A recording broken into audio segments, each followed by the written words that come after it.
என்வழி cinema நண்பர்களுக்கு வணக்கம். படையப்பா படத்தினுடைய புதிய ட்ரெய்லர் ரிலீஸ் ஆச்சு.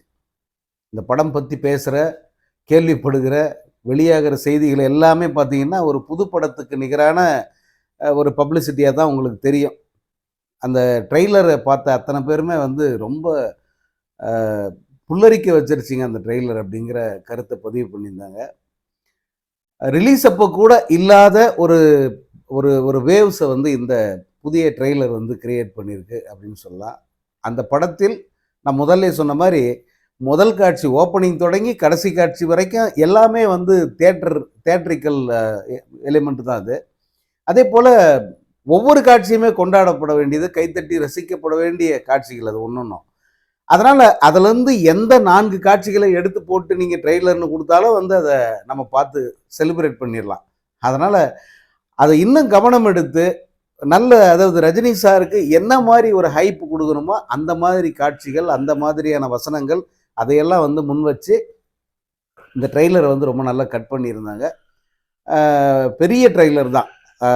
கம்பேர் பண்ணால் மற்ற ட்ரெய்லரோட படத்தை போலவே இந்த ட்ரெய்லரும் பெருசு. ட்ரெய்லரின் முடிவில் சூப்பர் ஸ்டார் சொல்லுவார், 12th என்னுடைய பிறந்தநாள் அன்றைக்கி படையப்பா படம் தியேட்டருக்கு வரப்போகுது, பார்த்து மகிழிங்க. நிச்சயமாக ஒவ்வொரு ரஜினி ரசிகனும், நான் இந்த அண்மையில் இந்த ஒரு வார காலமாக நான் பார்த்துக்கிட்டு இருக்கேன், இந்த படம் குறித்து எழுதுகிற, இந்த படம் குறித்து தங்கள் எண்ணங்களை பதிவு செய்கிற ஒவ்வொரு ரசிகரும் அல்லது ரசிகர் அல்லாமல் திரை விரும்பிகள், சினிமா விரும்பிகள் இருக்காங்களா, அவங்க அத்தனை பேருமே இந்த படம் தங்களுடைய வாழ்க்கையில் எப்படி தொடர்புடையது, என்னென்ன மாதிரி எங்களுக்கு கனெக்ட் ஆகுது, நான் அப்போ படிச்சுக்கிட்டு இருந்தேன், அல்லது அப்போ தான் வேலைக்கு போனேன், அல்லது அப்போ தான் கல்யாணம் பண்ணேன், அப்போ தான் காதலிச்சேன், இப்படி அந்த இளம் பருவத்து நினைவுகளை தொடர்பு படுத்தி இந்த படம் ஏற்படுத்திய அதிர்வலைகள், இந்த படம் திரையரங்குகளில் ஓடிய அந்த அபார சாதனை, 86 திரையரங்குகளில் இந்த படம் 100 நாட்கள் கண்டது.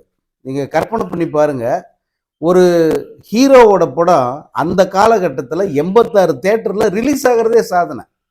இன்னைக்கு எவனோ நான் உச்சன்றான் அல்லது வேற நாங்கள் முன்னணி நடிகர்கள் அப்படின்னு சொல்லிக்கிறாங்களே, இந்த பயிலக படம்லாம் அந்த காலகட்டம் படையப்பா ரிலீஸ் ஆன அந்த 1998 காலகட்டத்தில் ஒரு 50 தேட்டரில், அதுவும் சுமாரான தேட்டரில் ரிலீஸ் ஆனாலே மிகப்பெரிய சாதனை. நான் அவங்கள குறைச்சி சொல்லணுன்றதுக்கு சொல்ல, அவங்க நிலைமை தான். இன்னைக்கு 86 திரையரங்கில் இந்த படம் 100 நாள் ஓடி இருக்குன்னா இந்த படம் ரிலீஸ் ஆன தேட்டர் கவுண்ட் எப்படி இருக்குன்னு பார்த்துக்கங்க. அதுவும் த பெஸ்ட் ஸ்க்ரீன்ஸ், தமிழ்நாட்டிலேயே த பெஸ்ட் ஸ்க்ரீன்ஸ் தான் இந்த படத்துக்கு கொடுத்தாங்க அன்னைக்கு. அதனால் அப்படி ஒரு ஒரு பிரம்மாண்டமான ஒரு படம். ஸோ அந்த படத்தினுடைய அந்த ட்ரெய்லர் இந்த தாக்கத்தை ஏற்படுத்தியதில் எந்த ஆச்சரியமும் இல்லை. அதே போல் இந்த மறுவெளியீடு ஒவ்வொருவருக்கும் ஒரு நினைவுகளை கிளறிவிட்டதால் அதையெல்லாம் விரிவாக பல பேருடைய பதிவெல்லாம் பார்த்தா ஒரு 1000 வார்த்தைகள் அல்லது 1500 வேர்ட்ஸ் கொண்ட ஒரு மிகப்பெரிய கட்டுரையை எழுதி வச்சிருக்காங்க. அப்படி இந்த படத்தோடு அவங்க கனெக்ட் ஆகியிருக்காங்க. இந்த படம் பற்றிய மலரும் நினைவுகள் அவங்களுக்கு அப்படி இருக்குது. அதில் எனக்கு ரொம்ப ஆச்சரியமாக இருந்தது என்னென்னா, ஒரு 4 கமல் ரசிகர்கள், அவங்க டிப்பிக்கல் கமல் ரசிகர்கள், அவங்க இந்த படம் அவர்களுக்கு ஏற்படுத்திய தாக்கம், அதை விட அவங்க குடும்பத்தினர் இந்த படத்தை எப்படி பார்த்து என்ஜாய் பண்ணாங்க அப்படிங்கிறதெல்லாம் எழுதியிருந்தாங்க. ரியலாக இதுதான் ஒரு ஒரு ஒரு உண்மையான மக்கள் மனதை ஆள்கிற ஒரு நடிகனுடைய பாதிப்புங்கிறது என்னங்கிறத அந்த பதிவுகளெல்லாம் பார்த்தா தெரியும். இப்போ இந்த படத்தினுடைய ரிலீஸ் ஏற்பாடுகள் எப்படி இருக்கு, எந்தெந்த நாடுகளில் ரிலீஸ் ஆகுது, எவ்வளோ தியேட்டர்கள், இதை பற்றிய ஒரு முன்னோட்டமாக நேற்று நான் பேசியிருந்தேன். பல்வேறு நாடுகளில் இந்த படத்தை மறுவெளியீடு எப்படி பண்ணுறாங்க, அதுக்கான ஏற்பாடுகள் எப்படி நடந்துட்டு இருக்குன்னு சொல்லியிருந்தேன் இல்லையா. இப்போ பாருங்கள், இந்த ஆஸ்திரேலியா, மலேசியா, இந்த மாதிரியான நாடுகளில் எத்தனை அரங்குகளில் படம் ரிலீஸுங்கிறது உள்பட தியேட்டர் டீட்டெயிலோடய போட்டிருக்காங்க. யூரோப்பியன் கண்ட்ரிஸ்லாம் திரையரங்களுடைய பேரோடையே பட்டியல் போட்டாங்க. இப்போ தமிழ்நாட்டில் ஒவ்வொரு, நான் நேற்று சொன்னது தான், இது சடனாக 100 தேட்டருங்க, 200 தேட்டருங்க, 300 தேட்டருங்க அப்படி சொல்ல முடியல.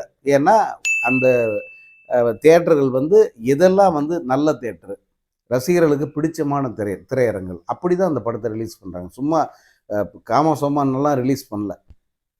அதனால் நீங்கள் இப்போ கோயம்புத்தூர் எடுத்துக்கிட்டிங்கன்னா அதில் அங்கே இருக்கிற சிறந்த திரையரங்குகள் என்னவோ அத்தனை திரையரங்களும் படம் ரிலீஸ் ஆகுது. பிவிஆர், அதே மாதிரி பிராட்வே இந்த மாதிரியான அரங்குகள் எல்லாமே வந்து அவங்க அறிவிச்சிட்டாங்க.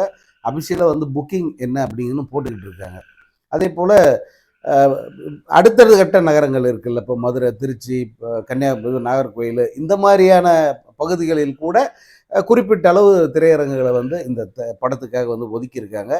அதே போல் புக்கிங்கும் வந்து பட்டைய கலப்புது. நிஜமாவே நம்ம இதில் எந்த எக்ஸாகரேஷனுமே கிடையாது. நீங்களே போய் பார்த்து தெரிஞ்சுக்கலாம்.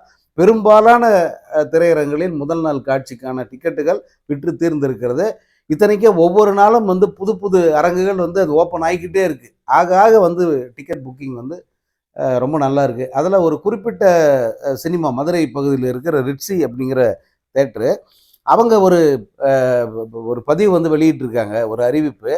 இதுவரைக்கும் வந்து எவ்வளோ படம் ரீரிலீஸ் ஆகிருக்குல்ல, தலைவர் படம் உள்பட எல்லாமே ரீரிலீஸ் ஆகிருக்கு.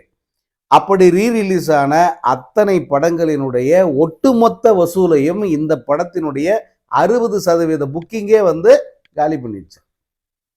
எப்படி இவங்கெல்லாம் சொன்னாங்கல்ல, இந்த படம் வந்து இத்தனை கோடி குவிச்சுது, அத்தனை கோடி கிழிச்சுது, இவ்வளோ சம்பாதிச்சிருச்சு அப்படின்னு சொல்லிட்டு அந்த சில படங்களுக்கு வந்து ஓட்டினானுங்க.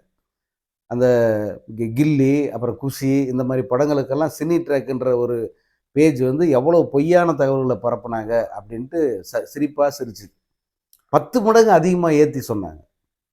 இன்னைக்கு இந்த இந்த தேட்டர் வந்து பர்டிகுலராக சொல்லியிருக்கு, இதுவரை வெளியான ரீரிலீஸ் படங்கள் இருக்குல்ல, அத்தனை படங்கள், அது தளபதியாக கூட இருக்கட்டும், ஈவன் பாபா கூட இருக்கட்டும், இந்த படங்கள் அத்தனையினுடைய வசூலையும், ஒட்டுமொத்த வசூலையும் படையப்பா படத்தினுடைய 60% கலெக்ஷன், 60% புக்கிங்கு முன்பதிவிலேயே வந்து அந்த சாதனைகள்லாம் அடித்து நொறுக்கிடுச்சு இந்த படம் சொல்கிறாங்கன்னா, நீங்கள் படையப்பாவோட ரேஞ்ச் என்ன அப்படிங்கிறத நீங்கள் இப்போ புரிஞ்சுக்கங்க. நான் எதையுமே வந்து எக்ஸாகரேட் பண்ணலைங்க. அந்த பதிவை கூட நான் இதில் சேர்த்துருக்கேன், பார்த்துக்கங்க. பல தியேட்டர்களில் இதுதான் நிலைமை.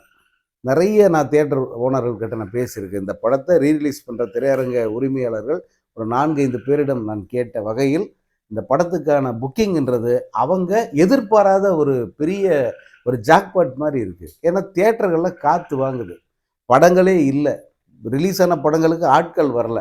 அதே போல் ரிலீஸ் ஆக போகுது அப்படின்னு பெரிய எதிர்பார்ப்போடு காத்துக்கிட்டு இருந்த கார்த்தியோட அந்த வா வாத்தியாரே, இந்த படம் வருமா வராதா அப்படிங்கிற இழுபறி நீடிக்குது. இன்னும் 2 நாள் தான் இருக்குது. ஆனால் நீதிமன்றத்தில் அந்த படத்துக்கு எதிராக தடை உத்தரவு இருக்குது. 27 கோடி ரூபாய் வந்து அவங்க டெபாசிட் பண்ணலாம், அந்த படத்தை ரிலீஸ் பண்ண முடியாது அப்படிங்கிற ஒரு நிலை. அதனால் இப்போ திரையரங்குகளுக்கு வந்து சரியான கண்டென்ட் எதுவுமே இல்லை. இந்த படம் வந்தால் கார்த்திக் படம் புது படங்கிற அளவில் வந்து அந்த படத்துக்கு கண்டிப்பாக ரசிகர்களுடைய ஒரு எதிர்பார்ப்பு இருக்கும், ரசிகர்களும் வருவாங்க.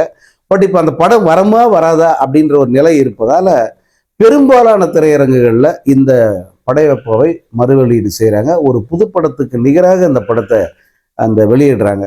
அதனால் முன்பதிவுங்கிறது ஒரு என்ன சொல்லுவோம், அன்பிலீவபிள்வாங்களா, அது போல் மிகப்பெரிய அளவுக்கு இந்த இது போய்கிட்டு இருக்கு. பல திரையரங்குகள் புக்கிங் ஸ்டேட்டஸ் போட்டுக்கிட்டு இருக்காங்க. இப்போ புக் மை ஷோவில் பார்த்தீங்கன்னா முன்ன 24 மணி நேரத்தில் 5000 டிக்கெட், 6000 டிக்கெட், 10,000 டிக்கெட் அப்படின்னு 2 நாளாக போட்டிருந்தாங்க. 22 மணி நேரத்தில் இவ்வளோ டிக்கெட் விற்றுது அப்படின்ட்டு. இப்போ வந்து அவர்லி புக்கிங் போடுறாங்க. 1 மணி நேரத்தில் இவ்வளவு டிக்கெட்டுகள் முன்பதிவாகுது, ட்ரெண்டிங்கில் இருக்கு படம் அப்படின்னு சொல்லி போட்டுக்கிட்டு இருக்காங்க. இது வந்து இந்த படத்தினுடைய இந்த புக்கிங் நிலவரம். இது வந்து இன்னும் 2 நாட்கள் இருக்கின்றன. இந்த குறிப்பாக வந்து நாளை ஒரு நாள் ரொம்ப முக்கியமான நாள். இந்த நாள் மேக்சிமம் வந்து டிக்கெட்டுகள் விற்று தீர்றதுக்கான வாய்ப்புகள் வந்து நிறைய இருக்குது. அதனால் நான் முன்னே சொன்னது தான், இந்த படத்தை வந்து ரஜினி சார் நான் ரிலீஸ் பண்ணுறேன், என் ரசிகர்கள் என் பிறந்த நாளில் உற்சாகமாக இருக்கட்டும், அதுவும் 75வது பிறந்தநாள், 50வது திரையுலக வாழ்க்கையின் 50வது ஆண்டு, அதே போல் இந்த படத்தினுடைய 25வது ஆண்டு, இது எல்லா வகையிலுமே ஒரு லேண்ட்மார்க் படம். ரசிகர்களும் பெரிய அளவுக்கு ரசித்து கொண்டாடி மிகப்பெரிய வசூலை குவித்த படம். அப்போ அந்த படத்தை வந்து நான் உங்கள் கையில் ஒப்படைக்கிறேன், அது என்னவா ஆகணுங்கிறத நீங்களே பார்த்துக்கங்க அப்படிங்கிற ஒரு மனநிலையில் தான் வந்து அவர் இந்த மாதிரி ஒரு முடிவெடுத்து இந்த படத்தை இப்படி பண்ணுறாரு. இந்த படத்துக்கு அப்படி ஒரு முன்னுரையெல்லாம் வந்து கொடுத்துருக்காருன்னு சொன்னால் இந்த படம் என்னவா சாதனை செய்யும் அப்படிங்கிறது வந்து ரஜினி சாருக்கு முன்கூட்டியே தெரிஞ்சிருக்கு. ஏன்னா அவர் ஒரு ஞானி, ஒரு சித்தர் அப்படின்னு ரசிகர்கள் அவ்வளோ பேரும் கொண்டாடுறாங்கன்னா அது சாதாரணமாக இல்லை. அவருக்கு அதெல்லாம் தெரிஞ்சிருக்கு. இல்லைன்னா ஒரு படத்தை எடுத்து முடிச்சு ரிலீஸுக்கு 4 நாள் முன்னாடி சக்சஸ் மீட் கொண்டாடுவாரா, கேக் வெட்டுவாரா? அது ரஜினி சார் செஞ்சார் அதை சந்திரமுகி படத்துக்கு.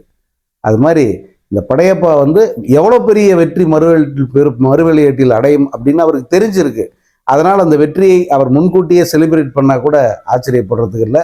அந்த மாதிரியான ஒரு நிலையை நோக்கி இந்த படம் போய்கிட்டு இருக்கு. பல தியேட்டர்கள் வந்து முதல் நாளில் ஹவுஸ்ஃபுல் அப்படின்னு சொல்லிட்டாங்க. அதே போல் அண்டை மாநிலங்களிலும் இந்த படம் வந்து ரிலீஸ் ஆகுது. இப்போ பெங்களூரில் வந்து புக்கிங் ஓப்பன் அப்படின்னு சொல்லி போட்டு அங்கிருந்து செய்திகள் வருது. மற்ற மாநில ஹைதராபாத்தில் இந்த படம் ரிலீஸ் ஆகுது. ஏற்கனவே தெலுங்கு பதிப்பு நரசிம்மா அப்படிங்கிற பேர் ரிலீஸ் ஆச்சு. இந்த நரசிம்மாவை விடுவாங்களா அல்லது படையப்பாவை விடுறாங்களா அப்படின்னு தெரில. அப்போ அப்கோர்ஸ் கேரளாவில் வந்து படையப்பா ரிலீஸ் ஆகுது, வெளிநாடுகள்லேயும் ரிலீஸ் ஆகுது. ஸோ ஒட்டுமொத்தமாக ஒரு புதுப்படத்துக்கான அத்தனை தகுதிகளோடும் அத்தனை ஆடம்பரத்தோடும் அத்தனை கம்பீரத்தோடு வந்து படையப்பா திரைப்படம் வந்து 12ஆம் தேதி ரிலீஸ் ஆகுது.